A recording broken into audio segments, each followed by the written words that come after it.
오늘은 데살로니가전서 5장 6절에서 11절 말씀을 통해서 우리 함께 서로라는 제목으로 같이 말씀을 살펴보고자 합니다. 우리가 데살로니가 전서를 읽어가고 있습니다. 바울 서신서를 순서대로 읽어가고 있고요. 지금 데살로니가 전서는 초신자를 위한 성경이다라고 우리가 이제 해석을 하고 있습니다. 1장에서는 그래서 이제 복음에 대해서 이제 나왔습니다. 우리가 복음 전도자를 통해서 이제 복음을 전했을 때 데살로니가 교회는 그 사람의 말이 아닌 하나님의 말씀으로 받고 그 말씀이 효력 있게 행할 수 있게끔 했고요. 그래서 이 데살로니가 교회는 그 지역 교회의 본이 되는 그러한 교회였다라고 성경은 말씀하고 있습니다. 그 교회를 통해서 복음이 그 지역에 울려 퍼졌다라고 말씀하고 있죠. 이 구원받는 것 굉장히 중요합니다. 그런데 이 수준으로 봤을 때 구원은 중요하지만 대단한 수준으로 가는 것은 아니다라는 것이죠. 그래서 우리는 성장이 필요합니다. 구원을 받은 이후에 성장이 필요합니다. 그래서 2장에서 이제 성장을 말씀하고 있습니다. 목회자, 목양자를 통해서 이제 교회의 신자들은 성장하게 됩니다. 근데 성장만 하면 좋겠지만 여기엔 성장통이 있다. 그래서 고난이 함께 한다라는 것을 이제 보게 됩니다. 그러면서 이 고난을 통해서 더욱더 성장하게 되는 것을 성경은 말씀합니다. 그래서 3장에서 사역자들은 늘 점검을 합니다. 이 지체들을 점검을 하는데 무엇을 점검하느냐라고 했을 때 그 믿음을 점검한다. 그래서 믿음 안에 굳게 서게 하려 함이고요. 그래서 이것을 위해서 넘치게 지체들을 위해서 기도한다라고 성경은 이제 말씀하고 있습니다. 이제 우리의 삶이 있습니다. 4장은 우리의 삶의 목적에 대해서 말씀하고 있습니다. 우리의 삶의 목적이 우리를 행복하게 하고 우리가 기쁘게 하는 것이 아니라 하나님을 기쁘게 하는 삶. 이것을 성경은 이제 말씀하고 있습니다. 그래서 우리는 거룩히 구별되는 삶을 살아야 합니다. 육체적으로 그리고 혼에 있어서 거룩히 구별되는 세상과 구별되는 분리되는 삶을 살아야 하고 그리고 교회 내에서 형제를 사랑하라라는 내용이 나오고요. 그리고 세상에서는 정직해야 합니다. 그리고 하나님께서는 이것에 대해서 보장해 주십니다. 정직함으로 인해서 손해가 없음을. 그 다음에 이제 마지막으로 재림에 대한 소망을 말씀하고 있습니다. 그래서 우리가 소망 없는 자처럼 슬퍼하지 않게 하려 합니다라고 성경은 말씀합니다. 우리는 이 소망으로 확신하고 이 말씀의 소망의 말씀들로 위로한다라고 말씀하고 있습니다. 그래서 데살로니가전서 4장을 마치면서 성경은 이렇게 말씀합니다. 그러므로 이 말씀들로 서로 위로하라라고 말씀하고 있습니다. 저 여러분들 가장 무엇이 필요합니까? 위로가 필요하죠. 지적이 필요한 것이 아니라 위로가 이제 필요합니다. 늘 이제 고민을 이야기할 때 사람들은 고민을 어렵게 털어놓습니다. 그런데 거기에서 이것이 그것이 문제야라는 내용들을 듣고 싶은 게 아니라 사실은 위로가 듣고 싶은 거죠. 그래서 이 상처가 치유되는 그 위로 이것이 필요합니다. 근데 그 위로를 말씀을 통해서 이 기록된 말씀을 통해서 우리는 영원한 위로를 얻을 수가 있다라고 기록이 되어 있습니다. 그리고 오늘 본문도요. 오늘 본문 마지막에 잘 읽어보셨는지 모르겠지만 오늘 본문도 위로하고 세워주라는 것으로 이제 말씀이 오늘 말씀이 마치게 됩니다. 그래서 이 4장 마지막 부분부터 오늘까지를 보면 주님의 재림에 대한 내용이거든요. 그래서 이제 이 재림에 대해서 잘 알고 확신하고 그리고 서로 위로하고 세워줘라라는 내용이 이제 전체 그 어떤 맥락이 되겠습니다. 그래서 재림에 대해서 정확하게 알고 완전히 알고 주님 안에서 잠자는 자들에 대해서 소망 없이 슬퍼하지 말고 위로하고 세워줘라라는 것이죠. 세상에서 우리의 죽음이 어떻습니까? 정말 가장 슬프고 그리고 피했으면 하는 것이 있다면 바로 죽음일 것입니다. 그런데 우리 성경은 죽음이 끝이 아니라고 말하고 있죠. 그리고 죽음이 끝이 아니고 영원한 삶이 있는데 그때 중간에 주님께서 공중으로 오신다고 말씀하고 있습니다. 그리고 주 안에서 잠자는 자들이 먼저 일어나고 그때 살아있는 성도들이 몸이 눈 깜짝할 사이 변화된다고 합니다. 그리고 공중으로 올라가게 된다고 말씀이 기록되어 있습니다. 데살로니가전서 4장 17절입니다. 아까 18절 바로 전 말씀이죠. 그 뒤에 살아서 남아 있는 우리가 그들과 함께 구름들 속으로 채워 올라가 공중에서 주를 만나리라.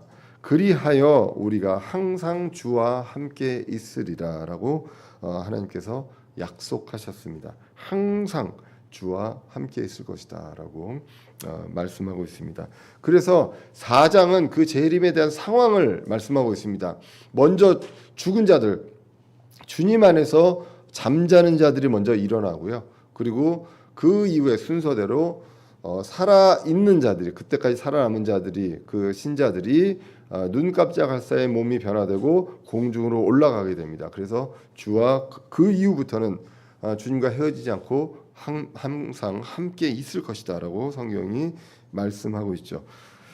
그 다음에 이제 5장으로 와서는 그때가 어느 때냐라는 내용이 이제 5장에 나오는 것입니다. 그래서 그 때와 시기에 관해서는 더 이상 말할 것이 없다. 왜? 완전히 알기 때문에라고 기록이 되어 있죠. 그래서 5장 2절에 보시면 5장 1절에 다시 말할 필요가 없다. 왜냐하면 주의 날이 밤에 도둑같이 이르는 줄을 너희 자신이 완전히 아느니라. 이미 성경으로 말씀하셨고 이것에 대해서 안다라고 기록이 되어 있습니다. 그래서 이제 구체적으로 말한다면 밤에 오신다라는 것이죠. 그래서 지금에 있는 그 낮과 밤이라기보다는 이 뒤에 구절들을 보면 영적인 암흑기, 그때에 이제 오신다라고 이제 보시면 되겠습니다. 그래서 주의 날이 밤에 도둑같이 이르는 줄을 너희 자신이 완전히 아느니라. 데살로니가 교회에게 얘기합니다. 너희 자신이 안다. 밤에 도둑같이 온다라는 것이죠. 그래서 4장은 재림의 상황, 그리고 5장은 시기입니다. 그래서 이 상황과 그 어떤 일어난 일들과 그리고 때와 시기에 대해서 알아야 그 소망을 가질 수 있다는 것이죠. 불신자들은 이 두 가지를 모릅니다. 그래서 5장 3절처럼 오늘 본문 5장 3절처럼 평안하다, 안전하다라고 이야기합니다. 그리고 잠을 편안하게 잡니다. 밤이 왔기 때문에 밤을 편안하게 이제 잡니다. 적그리스도도 그렇게 사람을 속입니다. 다니엘서 11장 21절에 보면 이렇게 나옵니다. 또 그의 영토에서 한 비천한 사람이 일어날 터인데 그들이 그 왕국의 존귀를 그에게 주지 아니하리라. 그러나 그가 평화로이 들어와서 아첨하는 말로 그 왕국을 얻을 것이며라고 기록이 되어 있습니다. 그래서 여기는 이제 적그리스도에 대한 내용인데요. 평화의 사도로 이제 오게 되는 것입니다. 그래서 다니엘서 9장 27절에 보시면 한 일해 동안 69일에가 나오고 마지막 한 일해 동안 언약을 확정짓는다라는 내용도 나옵니다. 그것이 바로 이제 평화 조약이다라고 이제 기록이 되어 우리가 이제 해석을 하게 됩니다. 예전에 이제 종말을 기다릴 때 어떤 구체적인 시대적인 상황을 그 구체적으로 알고 싶을 때 많은 성경학자들이 유엔이 이제 이 평화 조약이다라고 했습니다. 근데 지금 유엔은 와해되어 가고 있습니다. 그렇기 때문에 지금의 어떤 상황들을 가지고 이것이 성경이 말하는 그것이다라고 구체적으로 얘기하는 것들에 대해서 우리의 어떤 소망을 담아서 이야기를 할 수 있지만 그것을 거기서 더 나아가서 구체적으로 얘기했을 때는 이러한 위험이 있다라는 것이죠. 지금은 유엔을 적그리스도라고 이야기는 이제 하지 않죠. 평화의 어떤 조약으로 이야기하고 있지는 않습니다. 우리가 볼 수 있는 것은 전쟁이 잦아질 것이라는 것입니다. 그리고 혼란이 많아질 것이다라는 것이죠. 우리는 이 세상에서 나은 세상을 만들려고 노력합니다. 근데 성경적으로 주님 다시 오시기 전에는 전쟁이 많아지고 혼란이 많아질 것입니다. 그래야 이 적그리스도가 다른 사람들의 존경을 받으며 평화의 사도로 올 수 있기 때문입니다. 모두가 평화로운데 평화로운 사도가 와봐야 뭐 소용이 없겠죠. 그래서 앞으로도 재림이 가까울수록 이렇게 되고 또 한 존재가 세상을 지배하고 컨트롤할 수 있는 기술이 거의 완성 단계에 이제 오게 되는 것이죠. 그래서 늘 이제 말씀드리지만 이제 인공지능의 어떤 기술의 발전 이런 부분들이 결국은 한 존재가 모든 세상을 이제 컨트롤할 수 있는 그런 때로 이제 오게 된다라는 것입니다. 다니엘서 12장 4절을 보면요 이런 말이 있습니다. 사람들이 다름질하고요 지식이 증가한다라고 기록이 되어 있습니다. 지금 과학기술의 발전이요 그 어느 때보다도 발전 속도가 엄청 빠릅니다. 그래서 어떤 학문은 이미 박사 학위를 오래 하는 동안에 그 학문이 뒤처져 버리는 거예요. 네, 그런 일들이 이제 많이 발생하는 그런 시기까지 왔습니다. 그래서 박사학위를 빨리 마쳐야 되는 그런 때가 이제 왔거든요. 그만큼 지식이 증가하고 이 여러 가지 것들이 뭐냐? 밤이 오고 있다. 예, 밤이 왔구나. 그래서 주님 다시 오시는 날이 가까이 왔다라고 우리가 이제 볼 수가 있습니다. 그러나 이제 이 부분들에 대해서도 성경은 예수님은요 유대인들에게도 유사한 내용들을 이야기합니다. 근데 유대인들에게 얘기한 것은 지상 재림에 대한 내용이죠. 공중 재림이 아니라 지상 재림에 대한 내용이지만 우리가 이 부분들을 참고할 수 있습니다. 마가복음 13장 28절 29절을 보시면 이제 무화과 나무의 비유를 배우라. 그것의 가지가 아직 연하고 잎사귀를 내면 여름이 가까운 줄을 너희가 아나니 그런즉 이와 같이 너희가 이 일들이 일어난 것을 볼 때에 그때가 가까이 곧 문들 앞에 이른 줄 너희가 아느니라. 무언가가 계절, 때와 시기는 시즌이었잖아요. 그래서 이런 것들이 지나가면 이제 주님 오실 날이 가까이 왔구나라는 것들을 이제 알 수 있다는 것입니다. 그런데 그 날과 시각, 정확한 날과 시각은 모른다라고 말씀합니다. 마가복음 13장에서 이렇게 말씀하시고 그래서 이런 어떤 계절적인 변화 이런 것들로 보고 시대의 어떤 세대의 어떤 변화 성경적으로 봤을 때 세대의 변화로 봤을 때 이제 이방인의 때 교회 시대 이때가 오면 이때가 오고 이런 어떤 여러 가지 전조들이 보였을 때 그때 이제 주님의 다시 오실 날이 가까웠구나라는 것들을 알 수가 있다. 그러나 날과 시각은 모른다라는 것이죠. 그래서 마가복음 13장 32절 그 뒤에 9절입니다. 그러나 그 날과 그 시각은 결코 아무도 알지 못하느니 하늘에 있는 천사들도 알지 못하고 아들도 알지 못하며 아버지만 아시느니라라고 이제 기록이 되어 있습니다. 지금 전체적으로 봤을 때 예수님 다시 오실 날이 머지 않았다라는 것들을 이제 보게 됩니다.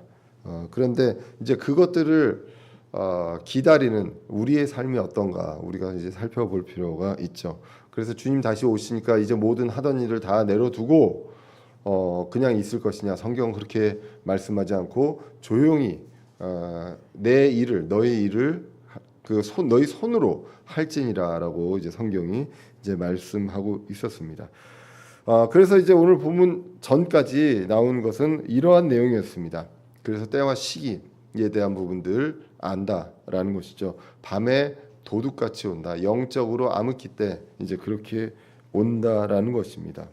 그런데 우리는 어떠느냐? 세상 사람들은 편안하다, 안전하다라고 하고 잠을 잔다라고 기록이 되어 있습니다. 그런데 오늘 본문으로 돌아서 4절에 보시면 그러나 형제들아 너희는 어둠 속에 있지 아니한즉 그 날이 도둑같이 너희를 덮치지 못하리라라고 기록이 되어 있습니다.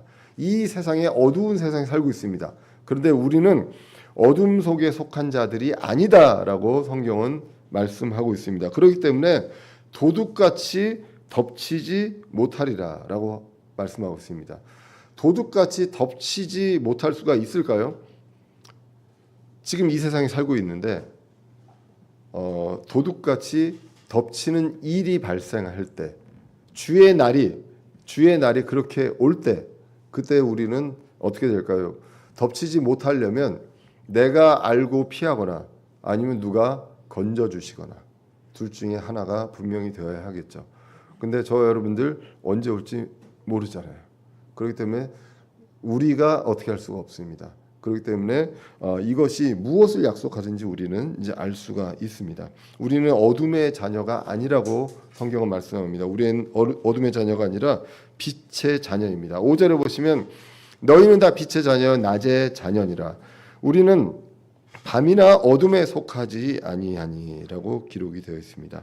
그래서 너희는 다 저와 여러분들은 빛의 자녀입니다. 어두운 세상에 그 어둠 속에 살고 있지만 빛의 자녀고 낮의 자녀입니다. 이 속성 자체가 지금 그 세상 속에 어둠 속에 살고 있는 거기서 편안하다라고 하면서 잠자는 자들과 다르다라는 것이죠. 그렇게 말씀하고 그리고 이제 오늘 6절로 넘어오게 됩니다. 그러므로 우리는 다른 사람들처럼 잠자지 말고 오직 깨어 정신을 차리자라고 성경이 말씀하고 있습니다. 그래서 깨어 정신을 차리자라고 말씀하죠. 일반적으로 이제 불신자들은 이 밤이면 당연히 자연스럽게 자야 하죠. 그래서 영적으로 이 어두운 시기에는 하나님을 찾는 것이 아니라 편안하게 다른 것들을 찾고 그리고 아무 일 없을 거야라고 하고 자는 것이죠. 근데 우리는 주님 다시 오실 것을 압니다. 주의 날이 밤의 도둑처럼 올 것을 알고 있습니다. 그렇기 때문에 우리는 빛의 자녀로서 깨어 있습니다. 그리고 정신 차려야 합니다. 깨어서 아무 일 안 하는 것이 아니라 정신 차려야 한다는 것이죠. 그래서 우리가 제대로 재림을 기다린다면 우리가 무엇을 해야 될지는 분명히 정해져 있습니다. 이 얼마 안 되는 시간 동안에 우리는 최선을 다해서 무엇을 해야 하는가라는 것들이 이제 정해져 있다는 것이죠. 그래서 이제 어떻게 살아야 하는지 있는 사람들이 있지 않는 그런 삶, 이 삶을 살아야 합니다. 자면 어떻습니까? 잊어버리죠. 내가 할 일 자는 동안에 계속 기억하고 있는 사람들은 없겠죠.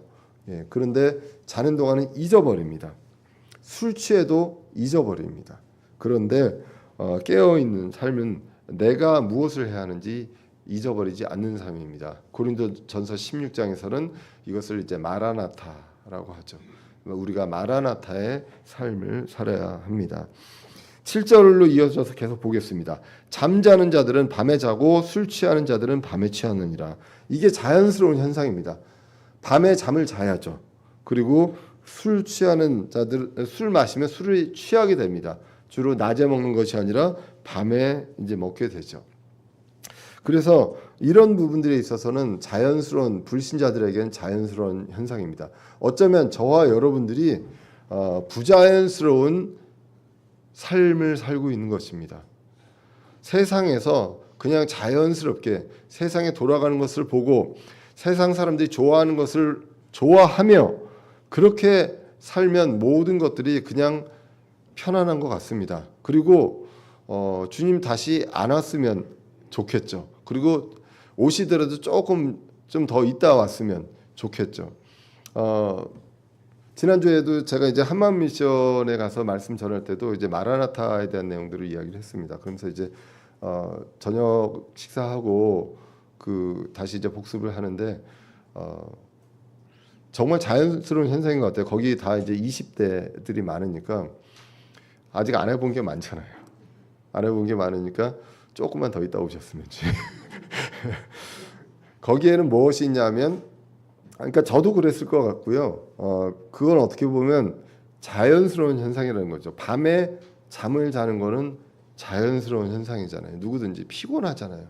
그러니까 잠을 자는 건 자연스러운 현상입니다. 그렇기 때문에 세상에 있는 것들 중에 재미있는 것들이 있습니다.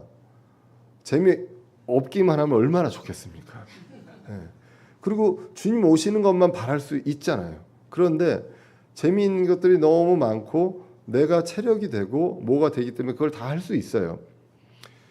나이가 들어가면서는 재미있는 것들이 있지만 할 수가 없게 됩니다. 그러니까 주님 다시 오시는 것을 기다리는 그런 마음이 있을 수 있다고 생각을 합니다.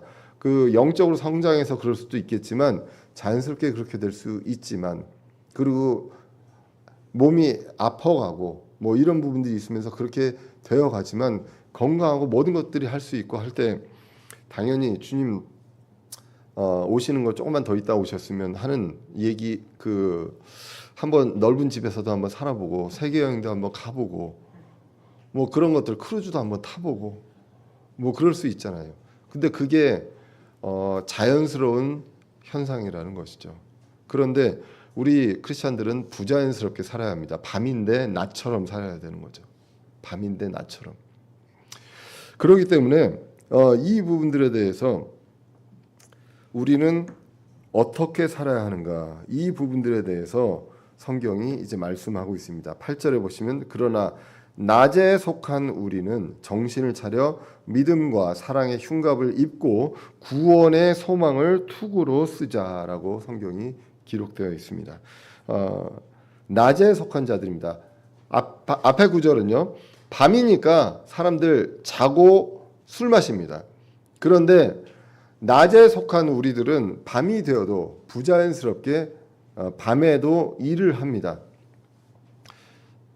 이거 주 50시간 근무에 해당이 안 되고 밤에도 계속 일을 해야 되는 그런 상황이다라는 것인데 여기에 정신을 또 차리고 뭐라고 얘기하냐면 믿음과 사랑의 흉갑을 입고 구원의 소망을 투구로 쓰자라고 성경이 이제 기록이 되었습니다. 여기서 지금 얘기는요 우리입니다. 여기서 5장에서는요 그들도 나오고 우리도 나오거든요. 너희도 나오거든요. 그들 너희 우리가 나오는데 구원받은 신자들은 너희 또는 우리죠. 그죠? 사도 바울과 함께 그 데살로니가 교회 그러고 그들은 이 세상 속에 사는 사람들입니다. 그런데 낮에 속한 우리는 하고 나오면서 믿음, 사랑, 그 다음에 소망을 얘기하는데 구원의 소망을 이제 말씀하고 있습니다. 그런데 믿음과 사랑의 흉갑을 입고 구원의 소망을 투구로 쓰자라고 기록이 되어 있습니다. 요 성경 비슷한 성경 구절 어디서 본 것 같지 않습니까? 주로 이제 우리가 알고 있는 그 전신갑주를 입는 것입니다. 에베소서 6장에 이제 기록이 되어 있죠. 6장을 한번 보시면 전신갑주를 입을 때 이제 이렇게 나옵니다. 6장 14절에 그런즉 서서 진리로 너희 허리를 동여매고 의의 흉갑을 입으며 그리고 이제 16절 17절로 가서 보시면 모든 것 위에 믿음의 방패를 취하여 그것으로 너희가 능히 그 사악한 자의 모든 불화살을 끄며 구원의 투구와 성령의 검 곧 하나님의 말씀을 취하라라고 기록이 되어 있습니다. 뭔가 이제 흉갑을 얘기하고 투구를 이야기를 하는데 약간 좀 다른 것을 이제 알 수가 있습니다. 이 에베소에서는 의의 흉갑을 입으라고 합니다. 그리고 믿음은 방패라고 합니다. 그런데 이제 오늘 데살로니가 전서에서 보면 믿음과 사랑의 흉갑입니다. 그리고 이제 구원하면 뭐 비슷하게 볼 수 있지만 사실 보면 이제 소망을 이제 투구로 한다라고 이제 나와 있죠. 그래서 요 부분들이 약간 이제 똑같이 어떤 군복 갑주를 입는데 상징적인 게 좀 다릅니다. 그래서 이제 이 부분들에 대해서 이제 우리 세대주의 쪽에 이제 성경 주석들을 좀 종합해서 보면 에베소서와 데살로니가 전서는 이제 관점에 좀 차이가 있다라는 것들을 언급을 하고 있습니다. 에베소서는요 교회 시대의 영적인 싸움에 대한 내용들을 이야기합니다. 그러니까 적극적인 영적 전쟁에 대한 것들에 이제 그 초점을 맞추고 있거든요. 그래서 6장 아까 14절 이전에 12절로 가서 보시면 우리는 살과 피와 부터 싸우지 아니하고 정사들과 권능들과 이 세상 어둠의 치리자들과 높은 처소들에 있는 영적 사악함과 맞붙어 싸우느니라. 그러므로 너희가 그 악한 날에 능히 버티어내고 모든 일을 행한 뒤에 서기 위해 하나님의 전신갑주를 취하라라고 하면서 이제 14절에 이제 이런 내용들이 나오는 거죠. 그래서 마귀의 공격과 속임수 이 세상에서 이것에 대해서 적극적인 영적 전쟁 이 부분들에 그 타겟이 맞춰져 있습니다. 그래서 대상이 이제 마귀죠.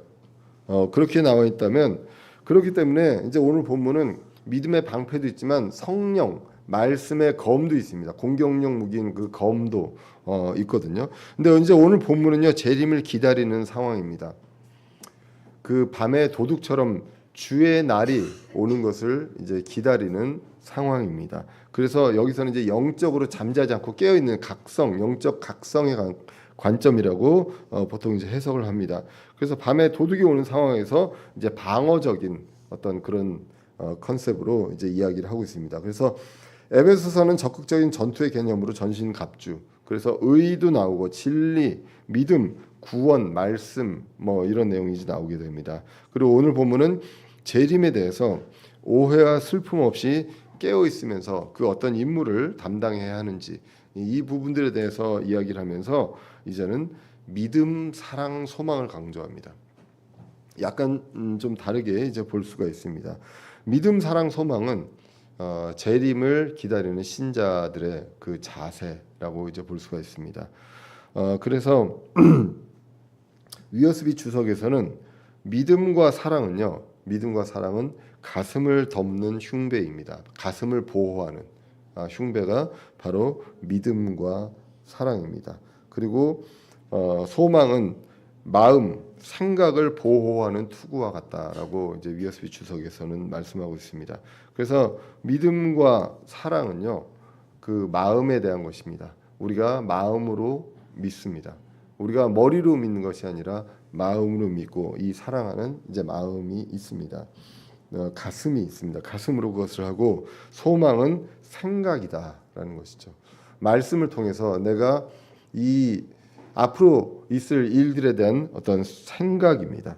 그래서 믿음, 소망, 사랑, 이 재림을 기다리는 성도들의 영적인 자세에 대해서 이제 보고 있고요. 특별히 이제 오늘 투구에 대한 부분은 에베소서 6장은 이제 구원의 투구였는데, 오늘 본문은 구원의 소망을 투구로 쓰자라고 이제 기록이 되어 있습니다. 다시 오늘 본문 8절을 보시면, 그러나 낮에 속한 우리는 정신을 차려 믿음과 사랑의 흉갑을 입고 구원의 소망을 투구로 쓰자라고 이제 기록이 되어 있습니다. 자, 그래서 우리라고 되어 있기 때문에 구원받은 신자입니다. 그런데 구원의 소망을 투구로 쓰자라고 되어 있습니다. 구원받은 우리가 이제 구원의 소망을 투구로 쓰자라고 기록이 되어 있는 것이죠. 그래서 이 구원은 어떤 죄에서의 어떤 구원이라기보다는 건지심, 어디서부터 건져내시고 구출하심입니다. 그래서 아까 그 주의 날이 밤의 도둑처럼 덮치지 못하게 하리라라고 이제 나오는 것처럼, 이런 부분들에서 이 덮칠 때 우리를 건지신다라는 것이죠. 그래서 고린도후서 1장 10절에 보시면 이렇게 말씀합니다. 그분께서 이같이 큰 사망에서 우리를 건지셨고, 이건 과거입니다. 그리고 건지고 계십니다. 지금도. 그리고 또 여전히 건지시리니 우리는 그분을 신뢰하노라라고 합니다. 이 세상에서 여러 가지 고난과 시련에서, 그리고 이런 부분들에서 우리를 건지고 계십니다. 구원받은 우리를 그냥 놔두시지 않고 지금도 건지고 계시고요. 그리고 나중에도 그리고 건지실 것이다. 그래서 이 구원의 소망, 이것을 우리가 투구로 쓰자라고 오늘 성경이 이제 기록이 되어 있습니다. 과거와 현재와 미래에서 우리를 건지신다, 건지셨고, 건지시고, 건지실 것이다라고 성경은 말씀하고 있습니다. 이 오늘 본문 5장 8절에서 이제 믿음과 소망의 흉갑, 그리고 구원의 소망을 투구로 쓰자. 이 믿음, 소망, 사랑은요, 데살로니가전서 1장에서도 이미 나와 있었습니다. 이 데살로니가 교회 자체가 재림을 기다리면서 이것을 계속 성실하게 해왔다는 것이죠. 1장 3절에 보시면, 하나님 곧 우리 아버지의 눈앞에서 우리 주 예수 그리스도 안에 있는 너희의 믿음의 행위와 사랑의 수고와 소망의 인내를 끊임없이 기억하기 때문이니라고 기록이 되어 있습니다. 이렇게 살아왔습니다. 그리고 앞으로도 밤이 오고 주의 날이 가까이 왔는데, 이제 믿음과 사랑의 흉갑, 그리고 구원의 소망을 투구로 쓰는 이러한 삶으로 계속 우리가 나아가야 되겠다. 이렇게 데살로니가 교회에게 하나님께서 이제 권면을 하고 있습니다. 재림을 기다리는 성도, 믿음, 사랑, 소망으로 살아야 합니다. 고린도전서 13장에 보면 믿음, 소망, 사랑 이렇게 나오죠. 거기서는 이제 그 어떤 성도들 간에 그 영적인 선물을 가지고 서로 세워주면서 사랑을 더 강조했다고 보시면 재림을 기다릴 때 우리는 무엇을 더 그 강조해서 보게 됩니까? 바로 소망입니다. 예, 이것을 오늘 성경이 이제 기록을 하고 있습니다. 로마서 13장 11절입니다. 또 때를 알거니와 지금 우리가 잠에서 깨어야 할 바로 그때이니 이는 지금 우리의 구원이 우리가 믿었을 때보다 더 가까이 있기 때문이라라고 성경이 이제 기록을 하고 있습니다. 그래서 12절에 밤이 많이 지나고 낮이 가까이 왔으니 그러므로 우리가 어둠의 행위를 벗어버리고 빛의 갑옷을 입자. 계속해서 갑옷, 이 군복을 말씀하고 있습니다. 그래서 이런 부분들에 있어서 8절도 같이 이어지게 됩니다. 그리고 이제 오늘 본문 9절로 가게 됩니다. 더욱더 위로가 되는 말씀입니다. 데살로니가전서 5장 9절을 보시면 하나님께서는 우리를 진노에 이르도록 정하지 아니하시고 우리 주 예수 그리스도로 말미암아 구원을 얻도록 정하셨느니라라고 기록이 되어 있습니다. 여기서도 이제 구원 이런 부분들 결국은 이 건지심입니다.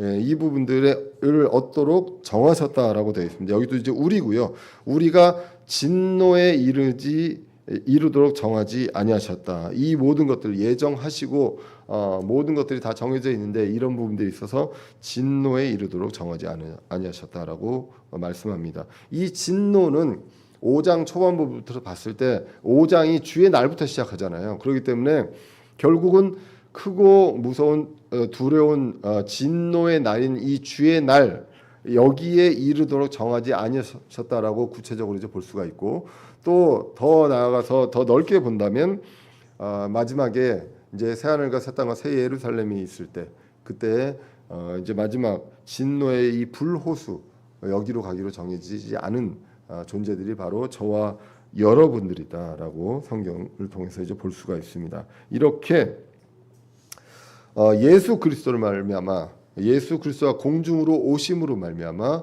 우리가 건지심이 되고 공중에서 이제 만나게 되도록 정하셨다라고 성경이 기록이 되어 있습니다. 로마서 5장 9절도 같은 내용이 기록이 되어 있습니다. 그러면 이제 우리가 그분의 피로 말미암아 의롭게 되었은즉 더욱 더 그분을 통해 진노로부터 구원을 받으리니라고 나옵니다. 앞으로 일어날 일입니다. 우리 예수 그리스도의 피로부터 의롭게 되었으면 우리는 구원받은 존재이죠. 그런데 진노로부터 이제 건져내심, 이 부분들에 대해서 성경은 계속해서 이제 약속을 하셨습니다. 예수 그리스도의 피 죽음을 통해서 우리는 진노로부터 구원을 받게 됩니다. 주님의 재림부터 그리고 우리는 공중으로 올라간 그때부터 어떤 진노, 형벌, 고통, 눈물도 없다고 성경이 분명하게 약속을 하고 있습니다. 그래서 이것들을 위해서 예수님께서 죽으셨다라고 오늘 본문이 말씀하고 있습니다. 이 그분께서 우리를 위해 죽으셨으니 이것은 우리가 깨어 있든지 자고 있든지 자신과 함께 살게 하려 함이라라고 말씀합니다. 여기서 깨어 있든지 자고 있든지를 영적으로 깨어 있든지 자고 있든지라고 이제 보기보다는 우리가 데살로니가전서 4장부터 전체적으로 봤을 때 죽은 자들을 잠자는 자들이라고 이제 말하고 있습니다. 그렇기 때문에 살든지 죽든지 우리가 다 자신과 함께 주님과 함께 살게 하려 함이라. 데살로니가전서 4장 17절에 이제 나와 있었던 16절, 17절에 나와 있었던 말씀과 오늘 말씀이 이어진다고 이제 보시면 되겠습니다. 그래서 이제 주님을 통해서 죽은 성도들 그리고 살아있는 성도들 모두 주님과 함께 살게 하실 것임을 이제 그 약속하셨습니다. 그러므로 이제 오늘 본문은 이제 11절은 데살로니가전서 4장 18절과 함께 같이 일맥상통하면서 이렇게 마치게 됩니다. 그러므로 너희가 지금 하고 있는 것 같이 지금도 그렇게 하고 있는 것 같이 너희끼리 함께 위로하고 너희를 세우라라고 기록이 되어 있습니다.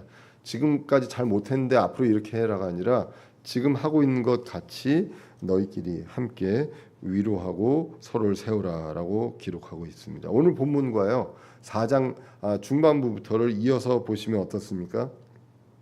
우리는 말씀으로 위로를 받습니다. 그리고 말씀으로 위로를 서로 합니다. 그리고 말씀을 통해 믿음, 사랑, 소망을 갖게 됩니다. 그래서 그것을 갖고 이제 재림을 기다리면서 우리가 영적으로 깨어서 우리가 해야 할 일을 찾게 됩니다. 밤의 도둑처럼 오는 그 재림을 우리는 기다립니다. 밤이니까 반드시 오십니다. 지금의 시대가 이제 밤의 시대이기 때문에 반드시 오십니다. 그때 믿음의 행위와 사랑의 수고가 우리의 흉갑이 되고요. 그리고 구원의 소망을 이제 투구로 쓰면서 남은 시간을 이 남은 밤의 기간을 이제 보내게 되는 것입니다. 우리가 주님 다시 오시는 날을 기다린다고 하면서 그냥 세상 사람들과 똑같은 삶을 살고 있다면 우리는 어쩌면 잠깐 졸고 있는 걸 수도 있습니다. 옷 입고 졸고 있는 그런 경우 있을 수도 있습니다. 그럴 때 우리는 서로 어떻게 해야 됩니까? 서로 깨워야죠. 이것을 입은 우리의 모습을 서로 볼 때요, 우리는 또 서로 위로가 됩니다. 그리고 위로가 되고 세워줄 수 있습니다. 이 군복을 입고 이 전신갑주를 입을 때, 그때 우리의 그 지체들이 그것을 같이 입고 있는 그 모습을 볼 때 우리에게 서로 위로가 됩니다. 흔히 이제 군대에 가면요, 같이 있으면 이제 같이 유니폼을 입으면 우리가 소위 쪽수라고 하잖아요. 쪽수가 많으면 안심이 됩니다. 그리고 같이 모여 있으면 무엇이 좋냐? 뭐 명찰이나 계급장이 삐뚤어졌거나 이럴 때 내가 못 보는 것을 다른 사람이, 우리 지인이, 그 지체들이 보면서 그것을 바로 잡아 줄 수 있습니다. 그래서 오늘 본문이 뭐라고 얘기하냐면 너희가 지금 하고 있는 것 같이 너희끼리, 세상 사람들한테가 아니라 저와 여러분들 우리끼리입니다. 우리끼리 함께 위로하고 서로 세우는 그러한 일이 있어야 합니다. 강조해야 될 것은 우리끼리입니다.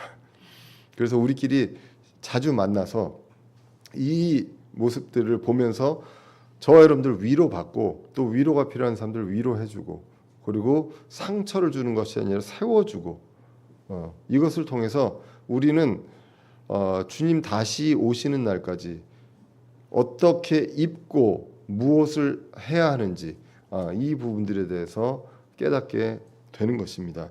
주님 오시는 날을 고대하시나요?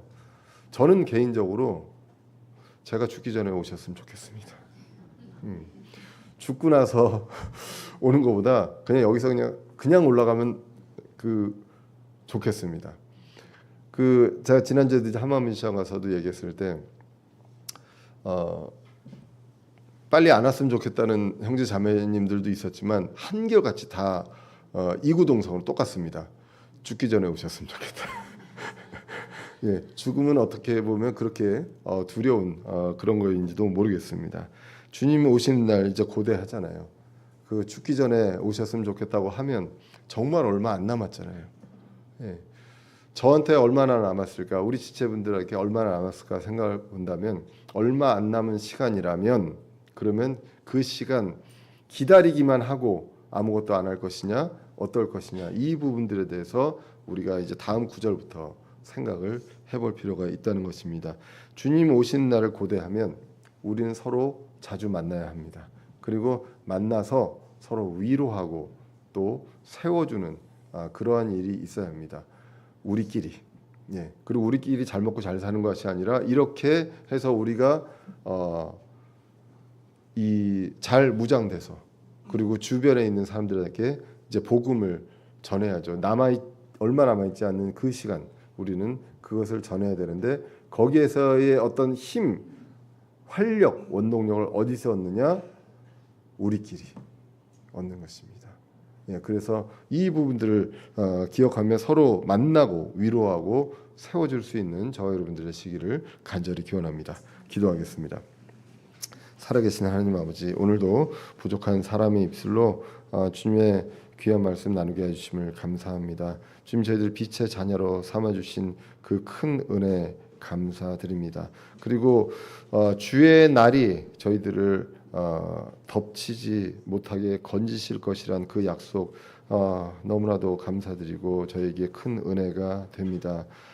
그러면서 저희들은 주님의 오신 날을 고대하고 있습니다. 그 하루하루 저희들끼리 서로 함께 위로하고 서로 세워줄 수 있는 저희들 될 수 있도록 인도하여 주시고 이것을 통해 힘을 얻고 이 세상에서 잠자고 있는 사람들을 깨울 수 있는 저희들 될 수 있도록 인도하여 주시옵소서. 주님 주신 제한된 시간 하루하루 저희들 소중히 부지런히 주님의 일을 감당하며 쓸 수 있도록 인도하여 주시옵소서. 감사드리며 예수 그리스도의 이름으로 기도드렸습니다. 아멘. 찬송가 835장 찬송드리고 예배를 마치겠습니다.